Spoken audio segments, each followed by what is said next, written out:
Alrighty, welcome back, everyone. We just talked about Dabo Swinney and his defense of the use of the portal for him, and I got a little bit on a diatribe there. Got a little bit frustrated because it is Dabo Swinney, it is Clemson. They should be competing at a higher level, but one decision can really bury your program pretty quickly. But we'll see what happens there. Let's get into the top 100 players in college football. On3 dropped their rankings for the players going into 2024.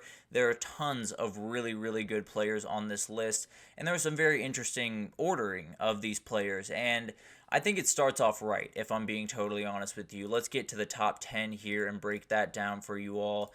In the top 10, I'm all good with where it started. James Pearce Jr. to me is one of the most impactful players in the country. I've said a couple of times before, maybe I'm doing a little bit of projecting forward, but I think Caleb Downs is one of the best, if not the best player in the country, but that's something we can revisit towards the end of the season.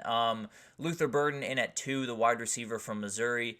One of the most talented outright football players in the entire country. I can't necessarily argue with that by any means. And then you get to the O-line. You have Kelvin Banks, the offensive tackle from Texas, followed by Carson Beck, the very first quarterback on this list. You know, the UGA quarterback that is set to have a huge year. It will be very interesting to see what he can do. And then another offensive lineman in Will Campbell from LSU.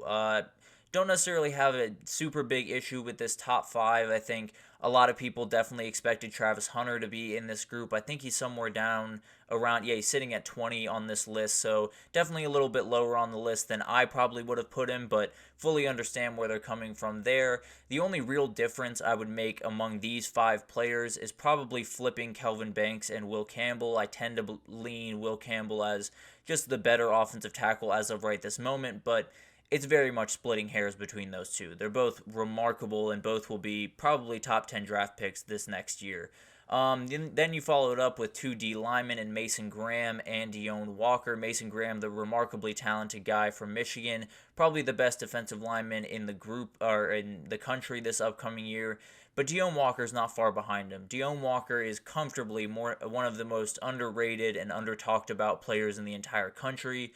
This dude is an outright beast, and him coming back to Kentucky is as big of a get as there is across the country. I think everyone looks at Kentucky, and the SEC is filled with people, and it's going to be really hard for them to put together a season where they really, really make some noise, but a lot of stuff is in place. Deone Walker is a remarkable player. J.J. Weaver coming back is huge. You have Maxwell Harrison on the back end of this defense, so there's a lot of talent at Kentucky that if they can put it together, especially Brock Vandegrift, it could get really interesting. And Deone Walker could be a huge part of that and win an Outland Trophy, the best interior lineman in the entire country this upcoming year.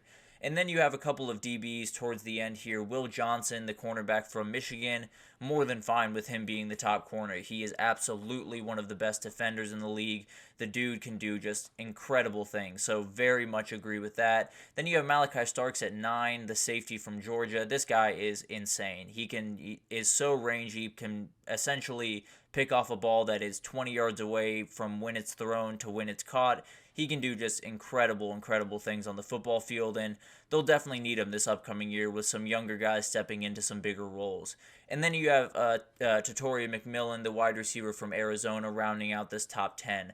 Obviously, a very, very talented group. I mean, the 2 wide receivers up here, the 2 offensive tackles up here, the 2 D linemen up here, all are going to play huge parts in the NFL draft this upcoming year. I mean, there's a reality where all of those guys go in the top 12 to 13 picks of the draft. So it'll be remarkable to watch those guys develop throughout the year. And then we get into the quarterbacks, and you have Quinn Ewers at 12. You have Jackson Dart at 13.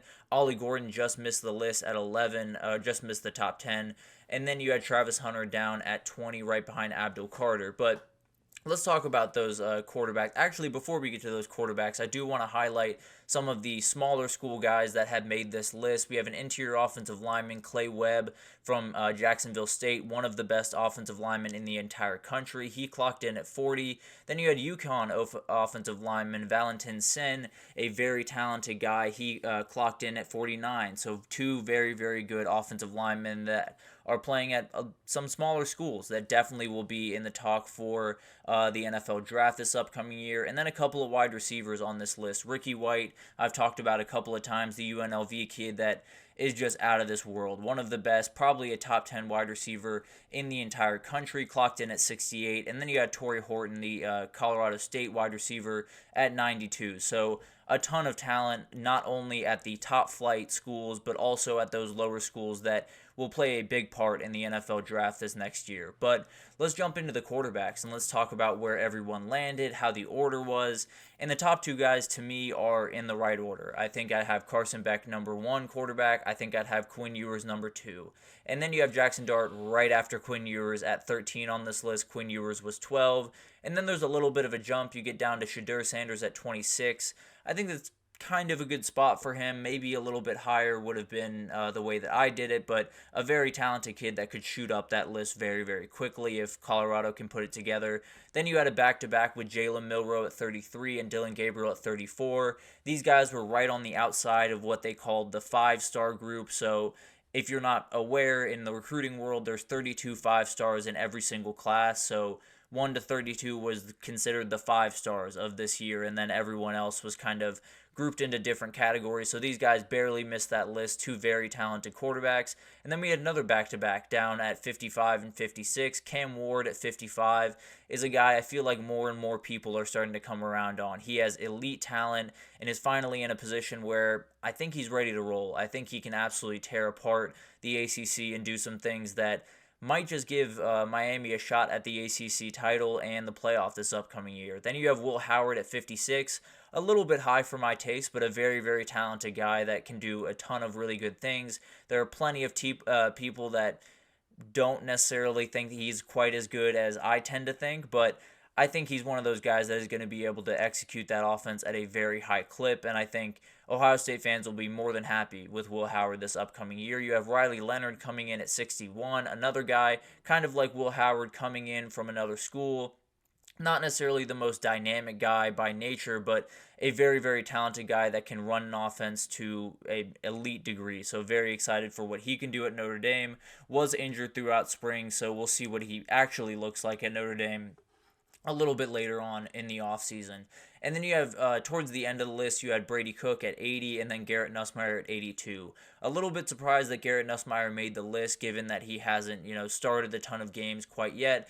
But frankly, I would have put him on this list. I think he is a top 100 player in the country. I was just a little bit surprised given, where he is as of right now in his career. But let's finish it out with what teams absolutely dominated the day, and you can imagine who's up top. It is Ohio State. They had 9 guys in this group. I mean, it goes to show you just how important some of those guys that came back that could have gone to the NFL draft. You talk about Denzel Burke, Jack Sawyer, JT Tuimoloau, all of those guys, very, very talented and would have gotten drafted, I'll be plainly honest with you. But they decided to come back, and it's reaping rewards, at least at face value for Ohio State right now. It's just insane. And it's full go time over in Columbus. I mean, they got to win a title, right? I think everyone understands that. I think Ryan Day, more than anyone, understands that. And they have the dudes to do it, that's for sure. Michigan comes in at 2, which you might not expect with all of the guys that are walking out, but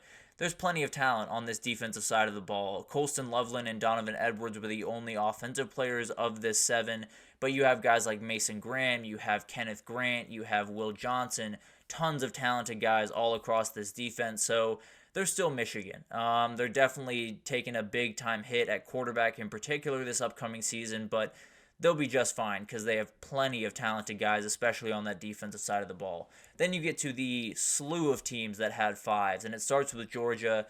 They did have the top quarterback, so I'll put them ahead of the rest of these just for that alone. But I think if you lengthen this list to 150, I think you probably have 3 or 4 more UGA guys on this list. But a very, very talented group. I think Carson Beck leading the way is something that Georgia fans aren't really used to be totally honest with you. They usually have the quarterback that is outside these lists, to be totally honest with you. And now Carson Beck being not only on this list, but the top quarterback gives you an idea of how things are kind of shifting over there in Athens.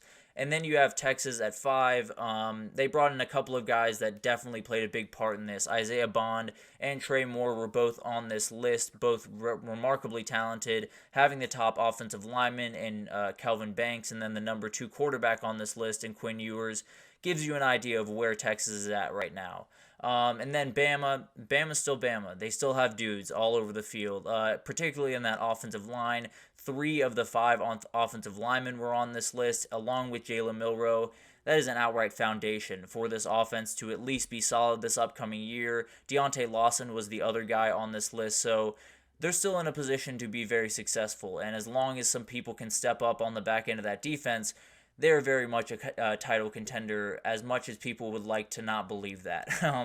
Oregon has 5 guys on this list, but they're all clumped from 34 to 48. So a lot of very talented guys that are right towards the top of the entire country. You brought in a couple of guys from the transfer portal. Dylan Gabriel obviously kicks off this group at number 34. And then you have Evan Stewart and Jabbar Muhammad, 2 transfers that came in that are not far behind him. Notre Dame had 5 guys as well, a very, very talented group that has 3 of the best defenders in the country. You had Benjamin Morrison coming in at 15, Harold Cross III coming in at 21, and then Xavier Watts at 71.